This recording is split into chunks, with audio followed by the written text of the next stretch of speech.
नमस्कार दर्शक बंधु आज क्षुद्र भिडियो आपण मानक स्वागत। दर्शक बंधु आज जो भिडियोटी यह समस्त अत्यंत गुरुत्वपूर्ण अटे। आज मु आपण मानक बेल गछर चेर पिंधिबार फायदा विषय बताइबी। आमे बेल गछर चेर कौन पाई पिंधिबा उचित, ता सहित शास्त्र रे कौन पाई बेल गछर चेर को पिंधिबा पाई वर्णित अछि से सब विषय रे मु आपण मानक भिडियोर आगरे बताइबा पाई जाउछि। एहा पूर्वरु आपण मानक अनुरोध भिडियोटी को शेष पर्यंत अवश्य देखंतु एवं भिडियो को लाइक करी कमेंट बॉक्स रे ओम नमः शिवाय अवश्य लिखि दियंतु। दर्शक बंधु प्रथमे आसंतु जानिबा बेल गछटी आम पई काहेकि उपयोगी होई थाए। शास्त्र रे मध्य वर्णित अछि जे बेल गछटी रुद्राक्ष ठारू भी अधिक शक्तिशाली होई थाए। ता सहित बेल गछटी तुलसी गछ ठारू मध्य अत्यंत प्रभावशाली होई थाए। एवं शास्त्र रे मध्य वर्णित अछि जे बेल गछर दर्शन करिबा द्वारा आपणकर अनेक गुड़िए पापर नाश होई जाई थाए। बेल गछ को स्पर्श करिबा द्वारा स्वयं महादेव को स्पर्श करिबा सहित समान होई थाए। एवं बेल गछ को स्पर्श करिबा द्वारा आपणकर जन्म जन्मांतरर गरीबी नाश होई आपणको पुण्य फल प्राप्ति होई थाए। जो माने धनजनित समस्या रे फसी जाइछंती एवं ऋण करजरे बुड़ी जाइछंती, जदि से माने बेल गछ को छुई करी एही मंत्र को कहीदेबे तेबे आपणक जीवन रे धनर वर्षा हेबो। दर्शक बंधु कण आपण माने जानिछंती बेल गछर उत्पत्ति माँ पार्वतींकर झालरू होइथिला एवं बेल गछर मूलरे ब्रह्मदेव, मध्य भागरे श्री विष्णु एवं अग्रभागरे महादेव वास करिथांती। सेथिपाई आपण माने जानिथिबे सोमवार दिन बेलपत्र को छिड़ाइबा उचित होई न थाए, काहेकि ना सोमवार दिन बेल गछरे स्वयं शिवशंकर वास करिथांती। दर्शक बंधु आपण मानक मनरे प्रश्न आसुथिबा जे वास्तव रे कौन पाई आमे बेल गछर चेर को पिंधिबा उचित, ता सहित मु आपण मानकु कहिबी जे सेही चेर को केउ माने पिंधिबा उचित एवं केउ माने पिंधिबा अनुचित। तेबे आसंतु आज भिडियोटी को आरंभ करिबा। ता पूर्वरु आपण माने बेल गछ विषय रे किछि महत्वपूर्ण कथा जानी रखंतु। दर्शक बंधु शास्त्र रे मध्य वर्णित अछि जे माँ लक्ष्मी बेल गछरे निवास करिथांती। जदि बेल गछर मूलरे गंगा जल किंबा कंचा क्षीर को अर्पण करंती तेबे आपणक परिवार रे जहाँ भी किछि धनजनित समस्या पूर्वरु चालुथिबो ता संपूर्ण भाव रे शेष होई जिवो। आज्ञा हाँ दर्शक बंधु जो माने भी निज घरे बेल गछ को लगाई नाहंती निश्चय निज घर को बेल गछटीए नहीं करी आसंतु, काहेकि ना बेल गछर दर्शन करिबा द्वारा एवं बेलपत्रर सेवन करिबा द्वारा आपणको अनेक गुड़िए पापरु मुक्ति मिली थाए। एवं जो मानक घरे सुख समृद्धिर अभाव रहुछि, धनजनित समस्या लागी रहुछि, से माने निजे गोटिए बेल गछ को आनी निज घरे स्थापना करिबा उचित। दर्शक बंधु बेल गछटीए निज घरे लगाइबा द्वारा घरर चतुर्पार्श्व को सकारात्मक शक्ति रे भरी रखि थाए, काहेकि ना बेल गछटी हेउछि महादेवंकर स्वरूप। जदि आपणक घरे कली झगड़ा लागी रहुछि एवं परिवार रे मन मतांतर देखा देउछि तेबे आपण माने बेल गछटीए निज घरे निश्चय लगांतु। आपण माने हुए तो जानि नथिबे जे बेलपत्र को कौन पाई महादेव को अर्पण करा जाए। जेतेबेले महादेव सेही विष को पान करिथिले सेतेबेले सेही विषर गरम को से सही पारि नथिले एवं सेतेबेले उपस्थित होइथिबा समस्त देवी देवता वैद्यराज को पचारिले। सेतेबेले वैद्यराज कहिले जे महादेव को बेलपत्र खाइबा पई दियंतु एवं सेठारे उपस्थित समस्त देवी देवता महादेव को बेलपत्र अर्पण करिथिले, काहेकि ना बेलपत्रटी समस्त विषाक्त पदार्थ को शरीररु नाश करिथाए। काहेकि ना बेलपत्रटी शरीररु समस्त प्रकारर विषाक्त पदार्थ को नाश करिथाए, ता सहित मनर स्थिति को मध्य पवित्र करिथाए।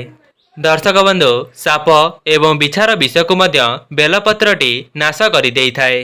तेबे आपण माने जानि रखंतु जे बेल गछर चेर कौन पाई पिंधिबा उचित एवं आपण माने बेल गछर चेर को धारण करिबा द्वारा आपणक जीवन रे केउ सब परिवर्तन आसी थाए। जो माने शनि दशा रे पीड़ित अछंती किंबा शनिकर 7.5 को भोग करुचंती सेमाने बहुत बड़ समस्या रे फसी जाइथांती, जेमिति कि तांका जीवन रे धनजनित समस्या, परिवार रे कलह, एमिति अनेक सारा समस्या रे घेरी होई रहिथांती। सेमाने समस्यार मुक्ति पाइबा पई पंडितक पाखकु जाइथांती, किंतु तांका समस्यार समाधान मिली पारि नथाए। तेबे जेउमाने शनि दशारे पीड़ित अछंती, गृह परिवार रे मन मतांतर एवं अचानक दुर्घटना रे पड़ी जाउछंती, जेउ भी कार्य करुछंती सेथिरे सेमानंको विफलता देखिबा पई मिलुछि, से सबु शनि दशार कारण होइथाए। तेबे जेउमाने भी बेलगछर चेरको धारण करिथांती, सेमानंक जीवनरु शनि 7.5 दूर हेबा सहित सेमानंक जीवन रे बहुत शुभ समय चली आसीथाए। जदि आपण मानंको कौनसी कार्य को करिबा समय रे असफलता देखा देउछि, तेबे आपण माने बेलगछर चेरको धारण करि परिबे। तेबे प्रत्येक क्षेत्र रे सेमानंको सफलता मिली थाए। दर्शक बंधु, गोटिए गुप्त उपाय मु आपण मानंको कहि रखुछि। जदि आपण माने शुक्रवार दिन संध्या समय रे बेलगछर चेरको धारण करंती, तेबे आपणक जीवन रे धनर आगमन होइथाए। समस्त स्रोतरु आपणक निकटको धन आसीबार मार्ग खोली जाइथाए। कहीं ना शुक्रदेव महादेवंको बहुत भक्ति करती एवं तांकर बहुत बड़ भक्त अटंती। दर्शक बंधु, जदि आपण माने शुक्रवार दिन बेलगछर चेरको धारण करुचंती, तेबे अचानक भाव में आपणक निकटको धन चली आसीबो।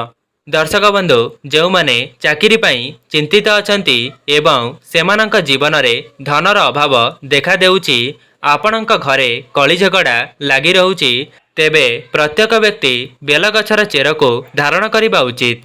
जो माने बेलगछर चेरको धारण करिथांती, सेमानंको गोहत्या कालसर्प दोषरु मुक्ति मिल जाइथाए एवं बेलगछर चेरको धारण करिबार किछि गुप्त उपाय मध्य रही अछि।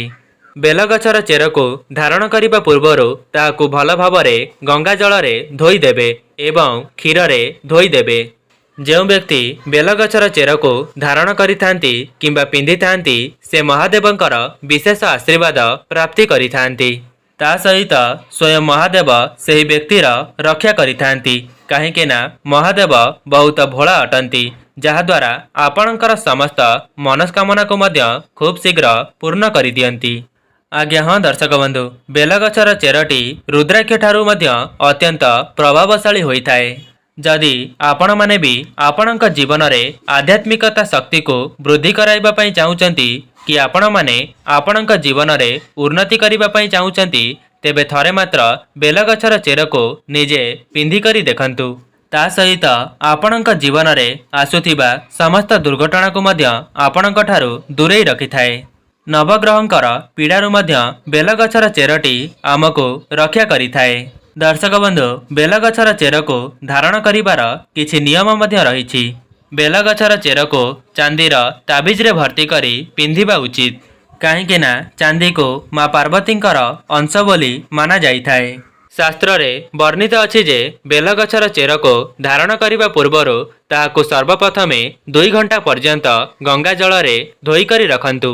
तापरे चांदीर ताबिज रे सेही बेलगछर चेरको भर्ती करी आपण गोटिए नाली सूतारे धारण करी पिंधि पारिबे।